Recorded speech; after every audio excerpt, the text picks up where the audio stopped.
welcome to this workshop. My name is Steve Ghikadis. Ghikadis. It's a lot easier than it looks. I am Greek by name and by body hair only. Everything else is kind of like stock. So I wrote a book called Humanism from the Heart, Building Bridges Beyond Belief, and I was asked to do a presentation on it. Normally what I do is I have a presentation, a couple different presentations that I do. One is on interfaith family and building relationships in interfaith household and in community, and another one I do is called Interacting with Intent. So what I did was I basically chopped those two presentations and I merged them together so they're all kind of one for this specific group. And so, as you can see, I have a Bachelor of Arts in History and a Bachelor of Arts in Ed. I was say that, and my wife laughs, or she doesn't know. But it's actually a Bachelor of Education in primary, junior, and intermediate grades. So I can teach anything from kindergarten up to grade 10 in Canada. I'm the Ambassador Program Director for Recovering from Religion, so I've been tabling out there for them. I just did a panel with them over there as well. I'm currently the President of Sunday Assembly of Detroit. I'm also a Chapters Ambassador for Humanist Canada. I'm a humanist officiant. I conduct humanist weddings, funerals, memorials, that type of thing. I'm an author and an all-around moving character, so you'll find out in this presentation. And we'll start with a quote that I always like to start my presentations with. And I attribute it to... So, thank you. That's my presentation. So yeah, I like to start my presentations off with this because it kind of sets the mood, tells you what it's all about, and basically don't be a dick. I wrote about it in my book. I talk about it all the time. It's like the biggest principle that you can follow. So what we will be talking about today is a little bit about my story, why it's important to get along, statistics. We all love numbers, except for me, I hate numbers. But the thing about statistics is it's helpful information to kind of see the overall picture, but when you get down to the nitty-gritty, it's not so helpful, and we'll talk about that. Building a strong foundation, understanding differences and finding common ground. Stream epistemology, what is it and how can we use it? Staying kind without losing your cool, that's a huge one, and it's really, really hard to do. Best practices for raising kind and compassionate kids.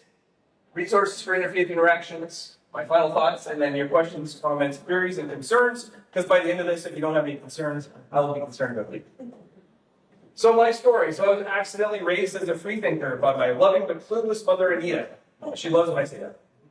She did all the best practices without even reading the book, because the book wasn't written yet. I was born in 1986. And Dale McGowan wrote a book called Parenting Beyond Belief in 2009, I believe, which kind of went through the best practices for raising freethinkers, which I'm going to talk about near the end. I was baptized in Anglican, but I never really fit the mold of any religion. I was allowed to question and explore my beliefs. I went to church maybe on Christmas and Easter, basically call those people priesters, but I never really had like a strong religious foundation at all. I was exposed to people of many faiths and backgrounds. I grew up in a melting pot in Canada, and Canada is a true multicultural society. So we have people who are Sikh, Jains, Islamists, like just people of all kinds that went to churches, synagogues, mosques, everything when I was growing up. I went through many stages of belief in different deities, myths, and legends. So at one point, I even thought maybe the great gods are real. So I was standing in the woods and I said, Zeus, if you're real, hit me with lightning. Luckily for all of them here, that did not happen. I went to Ambassador University and I lived among diverse cultures. And I joined the Masonic Lodge as a promise to my grandfather, who had passed away at the time. When I got to 21, it's one thing he said, I really want you to join us as a Mason. So in honor of him, I did. But the thing is that you have to believe in a deity or a higher power to be part of the Masonic Lodge. So they said, do you believe in a higher power? So I'm like, I guess when I walk under like power lines, it's higher than me, so I guess I can say I believe in a higher power. So I said, sure. And they said, okay, welcome, you're in. So they brought me in and they held a sword to my chest and they said, how do you come? And someone says in my ear, in peace. So I said, in peace? They're like, okay, great, bring him through. Put a bag over your head and kneel you down on this altar. And they say, who do you put your trust in? They pull the cover off your head. And they whisper in your ear, in God. In God? Yes, he believes in God. Blah, blah, blah, blah, blah. So anyway, it was a very religious organization, but from the outside, they just say you have to believe in a higher power. Once it gets into its very specific about the Yahweh, about the Bible, and all the things that you interact with during your Masonic Lodge experience, is very, very Christian. So I didn't last very long there. I stayed there for a little bit. At one point, I did ask for a demit, which is to be released from their books, and they sent me a Bible verse in the mail. And when I looked it up, it was from Matthew. It said something like, "Be gone from us, brother, be never again." So, very, very kind.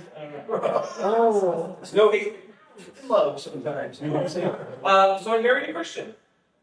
And I became a very angry atheist because my wife and I didn't really have a lot of differences at the beginning. We didn't really, religion wasn't really a big thing. I was actually kind of an apatheist, which is the terms apathy and theism.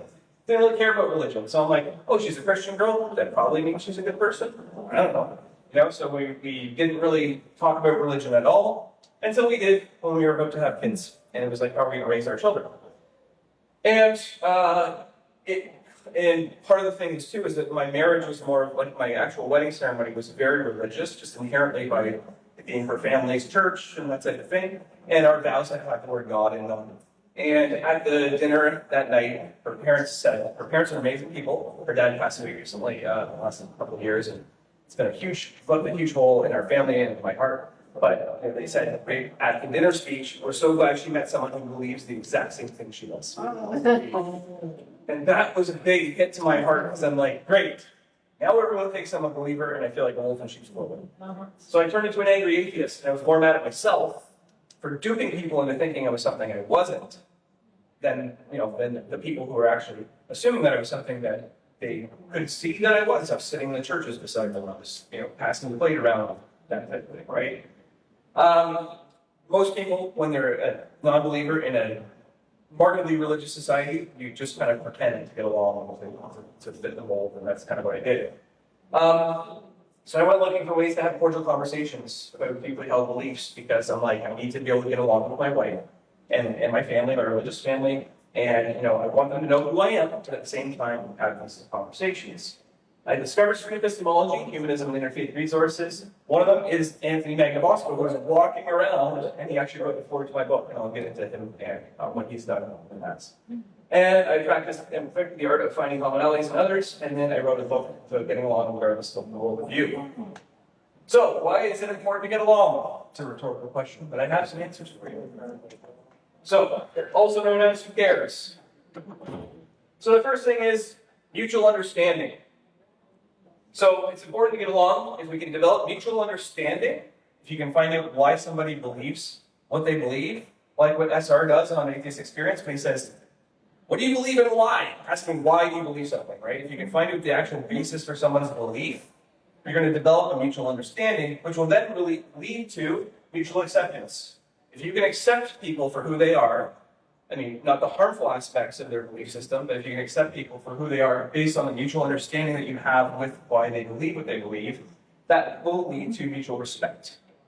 So this isn't a perfect world, and this doesn't always happen, but this is the goal.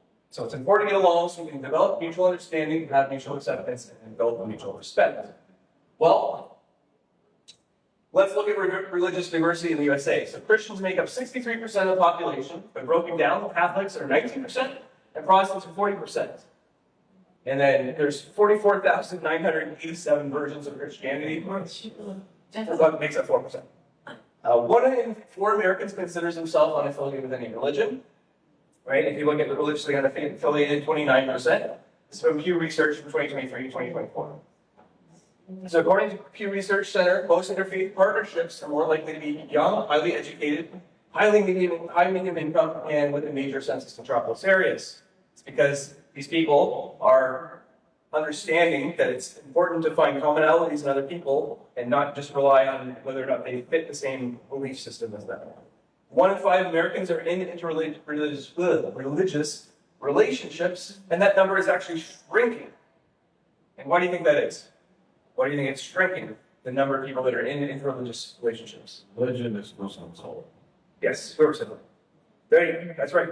So it's people are becoming more same faith relationships, which is filthy. 40% of Americans who have married in the past decade are in interfaith unions. Yeah, because people are losing their faith in religion. So why are communities so diverse right now? So it used to be really common that people would grow up in small communities surrounded by people that have the same faith. You find a Mennonite community, you find a Catholic community. If you look at neighborhoods usually sectioned off by religious denominations, so Protestant. If you look at Northern Ireland, it's separated into the Catholics and the Protestants, right? Here's Orangeville and Sinn Féin and those type of things. People usually move once or twice in their entire lifetime, and that's usually within the same community. So you're going to marry somebody that lives on the other side of town, you're going to move in with them, and you're going to start a family. Now, people move at an average of 11 times in their lifetime. Do school, work, family, and just stay in the community. College and university, usually the first opportunity to experience different worldviews. Attendance in those has grown by 200%. So this is where people start finding their partners. They start having different friend groups, different influences of cultures. And 3 to 4 people today are living in communities with significant religious diversity. So, building a strong foundation for conversations. This is where we're going to get into street epistemology. So, who here would say that they have a solid confidence in themselves? You don't have to answer. Just think about what aspect of your life are you most confident in. So, think about this confidence, right?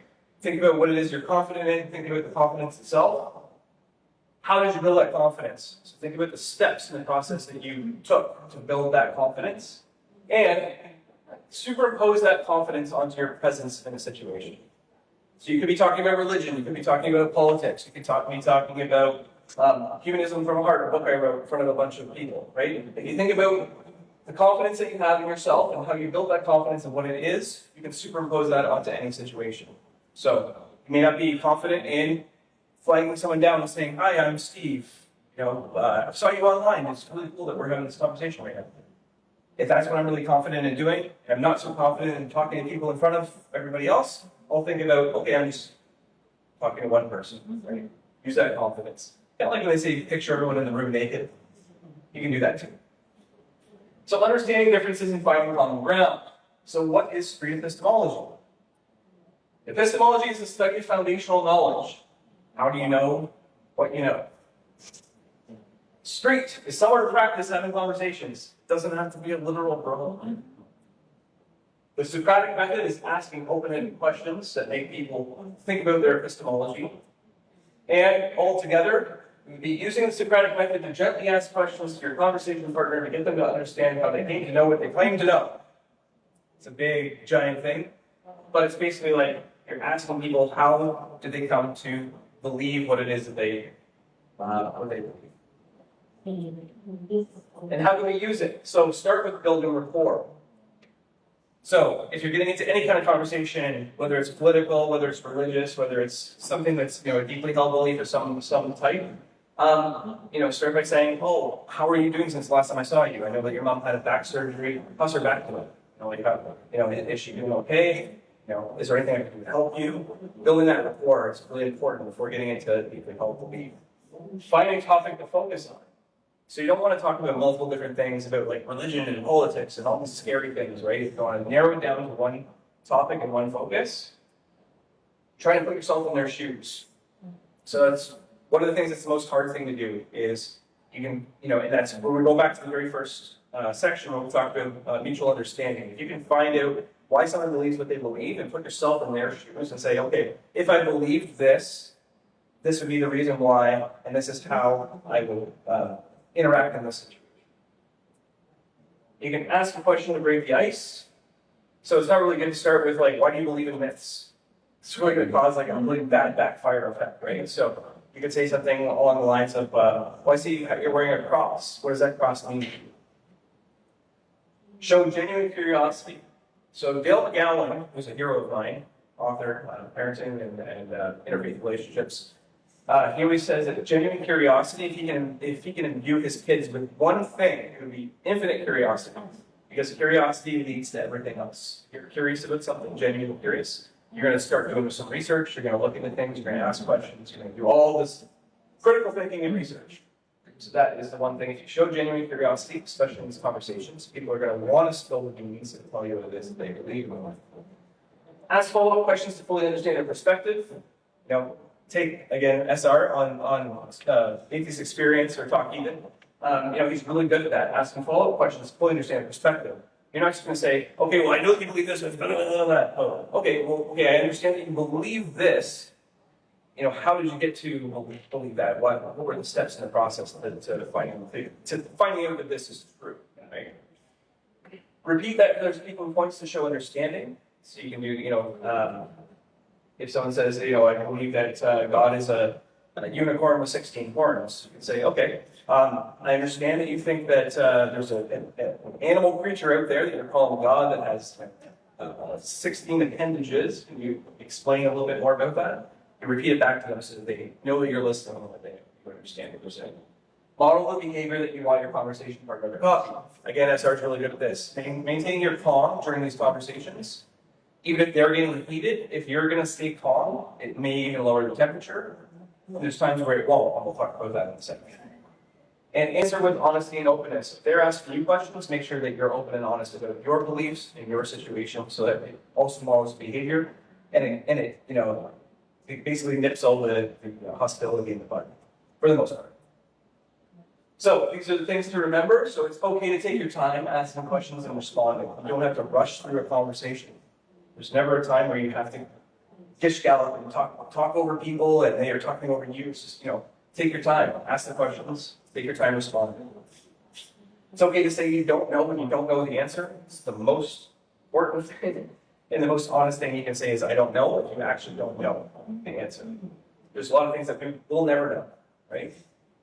It's okay to ask clarifying questions when you're confused.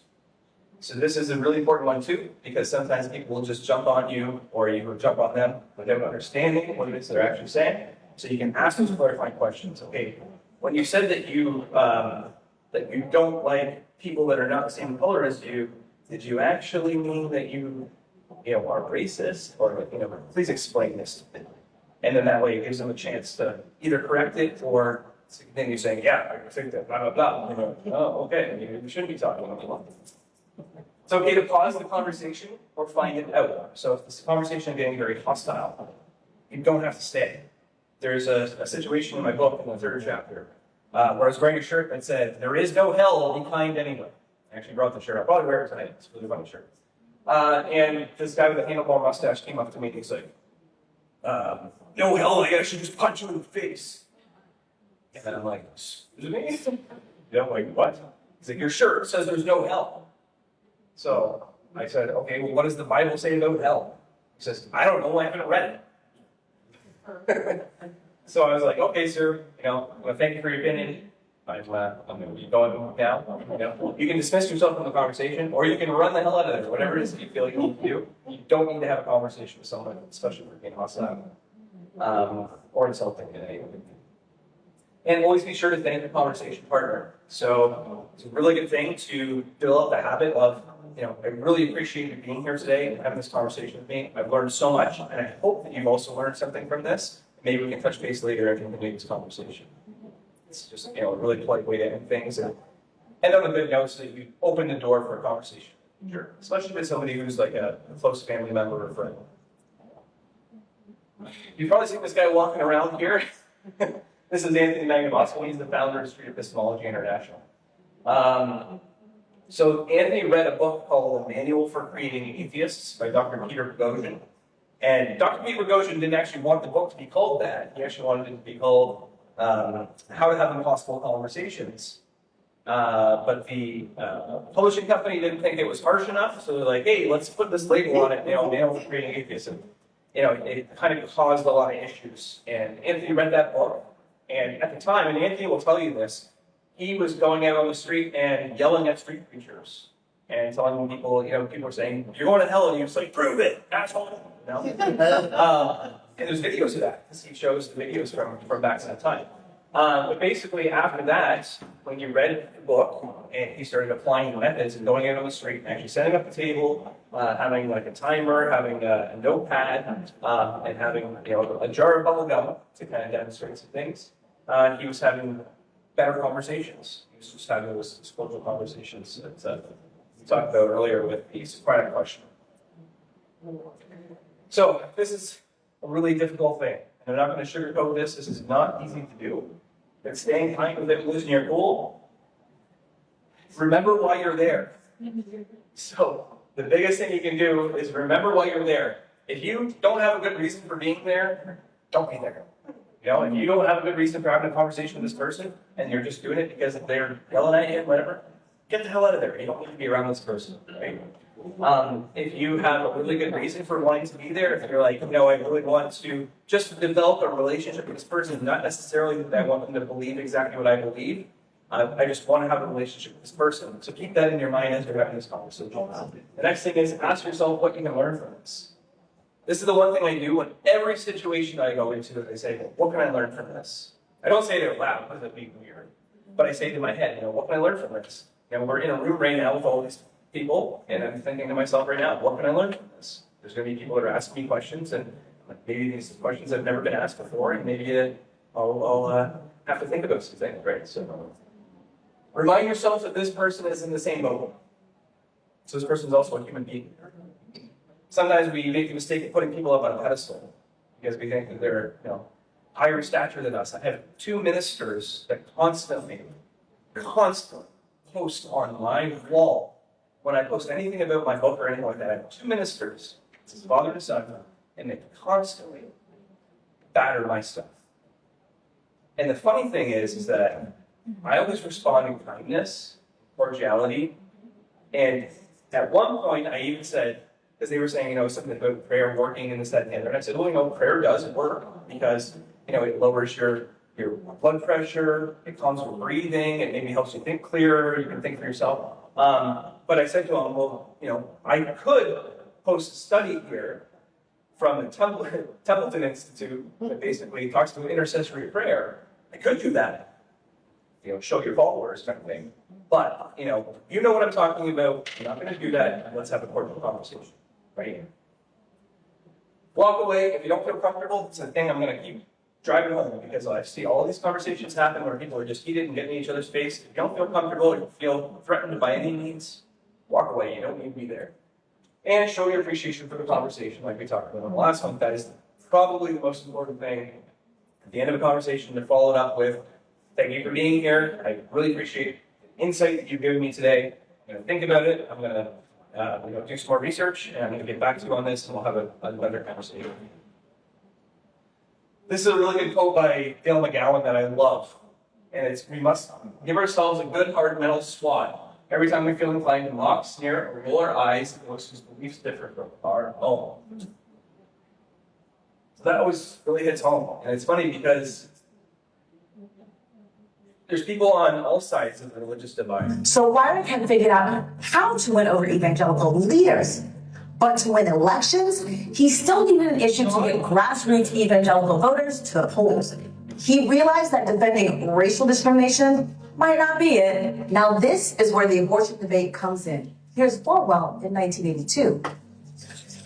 So, on all parts of the religious divide, there are people who think this, people that think there's no atheists. But pause. Falwell says evangelical leaders didn't pursue abortion as an issue right away. Jerry Falwell, by his own admission, did not. He's from getting that tax-exempt status. And they won. The court ruled that any Outgoing. Well, between 1966 and 1970, the percentage of private schools in the state rose. And then that they abandoned public school. Yay.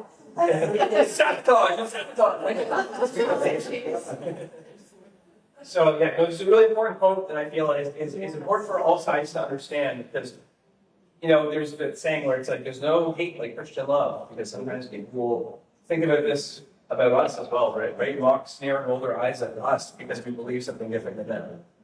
I just feel like it's an important thing for us to understand that we should not do the same thing. We need to be cordial in our minds. So, best practices for raising kind and compassionate kids. So, the reason why I like to include this is because I feel like it's an important thing. It doesn't have to be your kids, it could be your grandkids, it could be your neighbor's kids, it could be anything, but allowing your kids to experience these 90 best practices will help the next generation not have this issue where we can't have these conversations. Okay, so the one thing is leaving them unlabeled. So you wouldn't call someone Detroit Red Wings child, or New York Mets child. So why would you call them a Christian child, or an atheist child, or an Islamic child?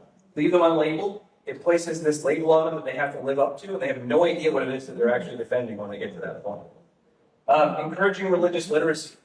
So I don't know if you've ever heard of this concept, but like if you teach multiple different versions of something, it acts like an inoculation. So if you teach them, the Christian story, the Jewish story, the Islamic story, they're like, oh, okay, these are stories. They're all part of like this mythology, if you want to call it that. But basically, I have this book that's called Foundational Beginnings, and it's basically, or no, what's it called? I think I have it at the end. But it's basically, it's called In the Beginning, and it's myths from around the world. It's creation myths from around the world. So it's like different stories, even indigenous peoples or native peoples. It has like Peruvian people. It has like all the different starts to creation stories, and it's really neat. Encouraging active moral development. So, say, look at that girl's face over there. What do you think she's feeling right now? How do you think you can make it feel better? Right? Because it's like, you want to encourage that empathy early on, especially. But, if they're looking at a kid's face and they say, yeah, I think she feels sad right now. Like, okay, well, how do you think you can make her feel better? Making death natural and familiar. So that's something that you're going to run into, especially as you start aging. Your family around you is going to be, passing on, and basically, they're going to see that in the way that you act, in the way that you react. So we don't have the luxury, most of us, of saying there's an afterlife, right? So we have to show them that it's meaningful. Life is meaningful for what it is. We have one life, and we have to, make the best of it. And memories of the people that we love are going to live on in us, in the ways that we interact with other people, the ways that we share the stories. Encouraging gentle questioning of authority. So that's a really important one too. You can teach kids, if this person comes up to you, whatever, come and talk to me about it. Don't just listen to them, right? Or if the teacher says you should do this, you should say why. Because the last thing you want them to do is go into, say, I don't know, it doesn't have to be in a church, just say like in a church, and someone says, come back home with me for a second. You want them to say why. Or maybe I'll hit my parent first before I go do that. Right? So you want them to encourage them to have that gentle questioning of authority. Not say like, no, I'm not doing what you're saying, but just, okay, why are you doing this? Or can I go get my dad? Or I'm going to go get my dad. Encouraging curiosity. So like I said before, curiosity being the main thing we should be aiming for. Encouraging empathy. So naturally kids are more empathetic, right? We see there's a study from Pew Research which shows that kids are very, very empathetic to their mothers when they're born, like babies. And that empathy seems to grow if it's encouraged. So if you're encouraging them to be empathetic to others and say, how does it feel when your brother takes your toy? You want that feeling to be with other people as well. So please don't take their toys, because you're going to make them feel the way that you feel when your toys are taken. Teaching engaged coexistence. So I'm lucky that I am married to a Christian, because I have this right in my household. I'm teaching engaged coexistence. They'll go to Cindy and ask questions, and they'll go to me and ask questions. And I get onto that in another slide here, and I'll show you why in a second. And normalizing disbelief and belief. So that is a big thing, because it's normal to say, there's people out there that believe this, and then there's people out there that don't believe any of it, like me, right? And it just shows them that, okay, it's okay to not believe. Because if I had that when I was younger, maybe I wouldn't have been in a situation where I had to pretend to believe and sit in the church and pass around the plate, sing hymns and all these other things. If I had been encouraged that, okay, your like disbelief is an okay thing too. The one thing I want to talk about, and it's going to make me cry because it always does. Where is it? So encouraging active moral development. So my kids, at one point, we were at this street fair. And there was, and this is in the book too, but every time I read it, I cry. Every time I think about it, I cry. So please don't worry about me. I'll be okay. My kids were at a street fair. We walked around and ate some food, and my son saw someone with a cane with a ball on the end of it, red cane with a ball on the end of it. They said, "What's going on with the cane?" I said, "Oh, that means blind." And they said, "Oh, we want to talk to him." And I said, "Okay, let's go talk to him." And they went up to him and they said, my son said, "What's your favorite bird?" Oh, and I'm thinking, why would you ask that to a white person? That's pretty sweet. And he got right down and kneel down at his level. And he pulled up his sleeve, and he said, no one's ever asked me that question. He pulled up his sleeve, and there's a giant phoenix tattoo on the arm. And he said the phoenix is my favorite bird, because like me, it's risen from the ashes. Nice. And then they shared it, and I spoke I enjoyed they both, all of them were excited that he had this tattoo, and his wife's eyes were more water than mine, I tell you. She was pouring, her eyes were pouring with tears, and I know that it made his day because he said it to her, his wife, as they were walking away, to the sunset that he couldn't see. So, just, a moment from my life that just hit me where it's like, my kids are the moral development and me encouraging them to go and talk to this person, not knowing what they're going to say, and then they came up with a question that I never would have asked a blind person. It just made me think. So they're encouraging me to be more moral as well. So encouraging kids to have their own feelings, thoughts, and questions. You don't always have to make up an answer for your kids. It's okay to not know something. Sometimes saying I don't know is the best strategy because you can look it up together. And there's also many unknowns in the world, so it makes sense to teach them that it's okay not to know something. Sometimes teachers make the mistake of saying, Bradley, what's the answer to this question? And the kid goes, I don't know. Like, you're wrong. I'm going to move on to so-and-so. Well, no, they're not wrong. They just don't know. So my son actually said this to a teacher that they said, I can't remember what the question was, but my son said, well, I don't know. And she goes, well, you're wrong. And he goes, no, wait, I'm not wrong. I just don't know the answer. Can you teach me, please? So, my kids are learning that they can move on. So. Okay, so these are the things that we tell our kids, which I said we're going to get into. So, we'll always love you no matter what you believe. It's an important thing to know, right? It's an important thing to, because, kids are going to feel encouraged, or they're going to feel pressure to believe a certain thing, and I don't want them to feel that pressure. If you believe that there's a lemon-headed God named Zero, whatever, I'm still going to love you no matter. I don't believe in God, but Mom does. You can ask her what she thinks. I believe in God, but Dad doesn't. You can ask him what he thinks. So we always encourage each other and encourage the kids to go and talk to the other parent. And we're not going to prioritize somebody's belief over the other because there's going to be equal opportunity in the home to express what it is they believe and why. And kids are going to migrate naturally to the ideas that seem more real and relevant to them. And you can change your mind a million times if you want to, and we will love you no less if you believe something different than us. It's an important message for them as well. So, this is another really good quote by Dylan Gallon. What we truly want is the satisfaction of seeing our children become mature, self-reliant human beings at any age, thinking for themselves, free and happy. Parents who want anything else are obsessed with control and not free and happy themselves. So, I always feel that's a really good quote to kind of sum up the idea of encouraging the kids to be themselves, thinking for themselves, being happy. You don't want to be encouraging what your beliefs are, because then you know better than someone who's going to be indoctrinating them, right? It's not indoctrination if you're allowing your kids to think for themselves, regardless of what environment they're growing up in. This right here is us helping you at an homeless shelter. So every year on Christmas Eve, we volunteer at that homeless shelter and feed the homeless. So. And some resources for interfaith dialogue. So I'm going to put my book up there on top. So In Faith and in Doubt by Dylan Gallon.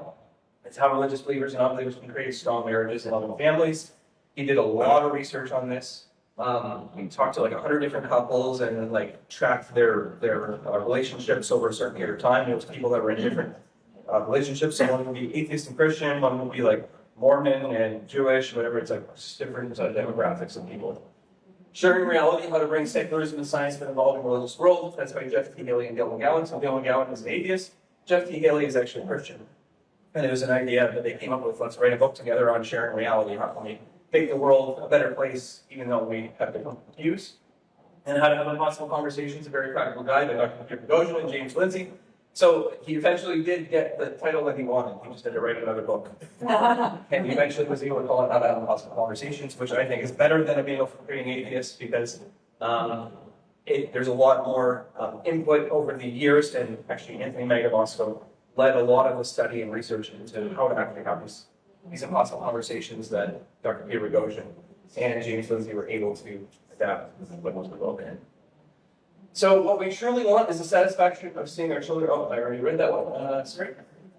Looking at the next one, which is, I've learned that people will forget what you said, people will forget what you did, but people will never forget how you made them feel. That's my answer.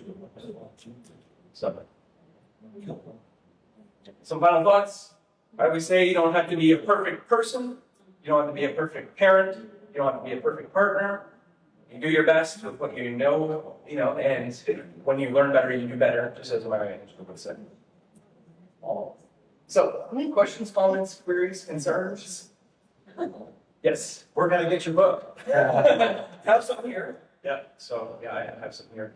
If anyone wants one, they're $15. Yeah.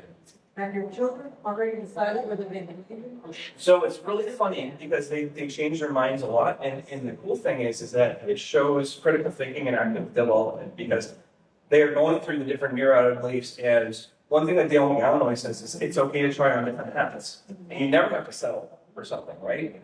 Because I mean, we're pretty set in our beliefs, and we've pretty much built our foundations to where we already put them in one brick at a time.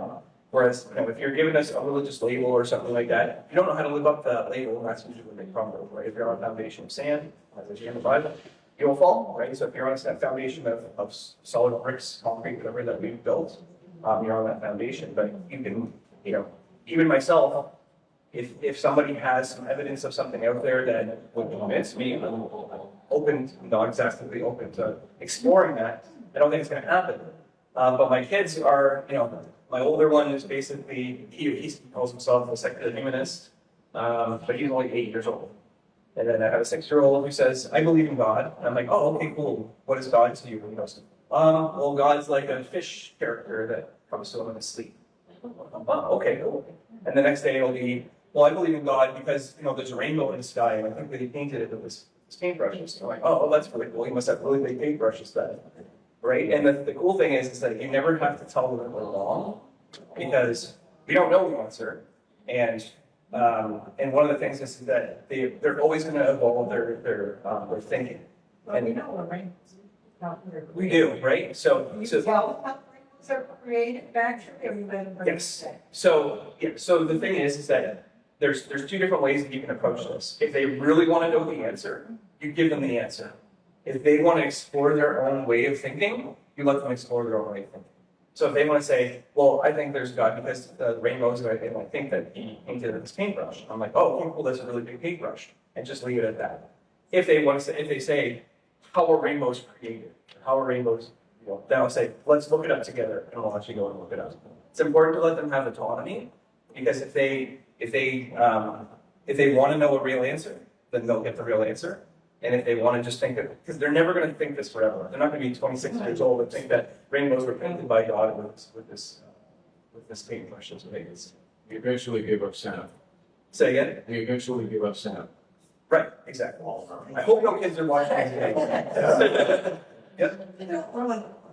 Did you and wife or mom need to negotiate to what extent the second religious education? Yes, so that's a really important thing too, and this isn't going to be for everybody, right? Like there's going to be certain relationships that you're not going to be able to make work because, and it's not even just necessarily religion, but there's lots of different things that can cause your relationships to fall apart. But we had discussed early on that you were going to let them choose. Now, I don't think necessarily that children, I don't think anybody can choose their beliefs. I think they're either convinced or they're not. But they're going to have equal opportunity to understand what Christianity is, what secular humanism is, what Islam is, whatever it is that they want to explore. It's going to be up to them. We're going to provide them with the ability to look into these things. Once in a while, we'll go with my wife to church if they feel like it. They come with me to Sunday Assembly in Detroit, and they experience like science lessons and things like that. Camp Quest, different types of things. If they want to go to a religious camp for like a couple days, that's fine. Because the cool thing is that they come back and they talk about it. They say, "Oh, well, we learned that Jesus is the light." And I go, "Okay, what was the photon?" Right? And then they go, "Oh, well, what does that mean?" Well, photons are particles of light. Was a particle of light? Well, I don't really think so, right? And then you go down this critical thinking thing. But if you cut them off and say like, "No, this is the actual facts," it could cause a backfire effect.